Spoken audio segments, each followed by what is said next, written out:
এটা খাওয়ার পর আমার শুধুই মনে হচ্ছে কেন এই রেসিপিটা আগে জানতাম না। হ্যালো এভরিওয়ান, আসসালামু আলাইকুম। আজকে এই রেসিপিটা দেখে সবাই ক্রাশ খেয়ে যাবেন। প্রথমে একটা ফ্রাই প্যানে সরিষার তেল দিয়ে 4-5 কোয়া রসুনের কোয়া দিলেই হবে। একটু ভালোভাবে ভেজে তারপরে দিয়ে দিচ্ছি এখানে আমি শুকনো মরিচ, এগুলো আমি একসাথে ভেজে নিয়েছি। ভাজাভাজি কাজ শেষ করে নিয়ে নিচ্ছি একটা বড় সাইজের লেবু। আজকে কিন্তু লেবুটাই রাখবে, পুরো রেসিপি জুড়ে লেবু থাকবে। তো লেবুটা আমি স্লাইসেস পিসেস করে কেটে বাকিটুকু এভাবে চির মতো কেটে নিয়েছি, ধনিয়া পাতা কুচি করে নিয়েছি। এবার একটা পাত্রের মধ্যে শুকনো মরিচ, সেই সাথে বেশি করে বিট নুন দিয়ে দিচ্ছি। আপনারা চাইলে সাদা নুনটাও ব্যবহার করতে পারেন। শুকনো মরিচটা খুব ভালোভাবে কচলে নিচ্ছে, অনেকটা ভালোভাবে কচলানো হয়ে গেলে দিয়ে দিচ্ছি ওই যে ভেজে রাখা রসুনের কোয়া, ওইগুলো দিয়ে আমি একটু ভালোভাবে কচলে নিচ্ছি। একসাথে সব কিছু খুব ভালোভাবে মিশিয়ে তারপরে দিয়ে দিচ্ছি এখানে ধনিয়া পাতা কুচি, তারপর আবারও একটু মিশিয়ে নিচ্ছি।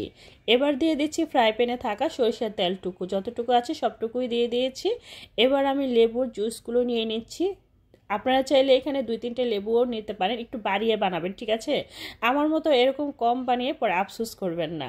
তারপরে দিয়ে দিচ্ছি পরিমাণ মতো পানি। মূলত এটা হচ্ছে চট্টগ্রামের ঐতিহ্যবাহী লেবুর কাজি। এটা খাওয়ার পর আমার শুধুই মনে হচ্ছিল এটা কেন আমি আগে জানতাম না, এই রেসিপিটা এতটাই মজা হয়ে থাকে। এটা যেহেতু টক জাতীয় জিনিস, আপনারা যে কোনো কিছুর সাথেই পরিবেশন করতে পারেন। দেখুন কতটা লোভনীয় লাগছে, তাই না? আমি প্রথমে একটু চেখে দেখি কেমন লাগে। উফ, এতটাই মজা হয়েছিল। এটা খাওয়ার পর সাথে সাথে আমি এটার প্রতি ক্রাশ খেয়ে গিয়েছি। এবার আমি যেটা করব, গরম গরম ভাতের সাথে পরিবেশন করব। চট্টগ্রামের মানুষরা নাকি এটা আলু ভর্তার সাথে পরিবেশন করে, তবে এই ভিডিওটা দেখার সাথে সাথে আমি ট্রাই করে নিলাম, কারণ ভিডিওটা দেখে আমার মনে হচ্ছিল এখনই এটা আমার তৈরি করতে হবে আর এখনই খেতে হবে। তো রান্না করা গরু মাংস আর সেই সাথে নিয়েছি লেবুর কাজি।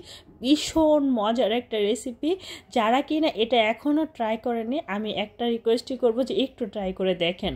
আর যারা কিনা এটা খেয়েছেন অবশ্যই কমেন্ট করবেন, ঠিক আছে, যে আপনাদের কাছে এটা কেমন লাগে। তবে এটা গরমের দিন ভীষণ মজা লাগে, এখনও আমার কাছে অনেক বেশি মজা লেগেছে। আর ভয়েস দিতে গিয়ে আমার অনেক বেশি কষ্ট হচ্ছিল, কারণ দেখে খেতে ইচ্ছে করতেছে।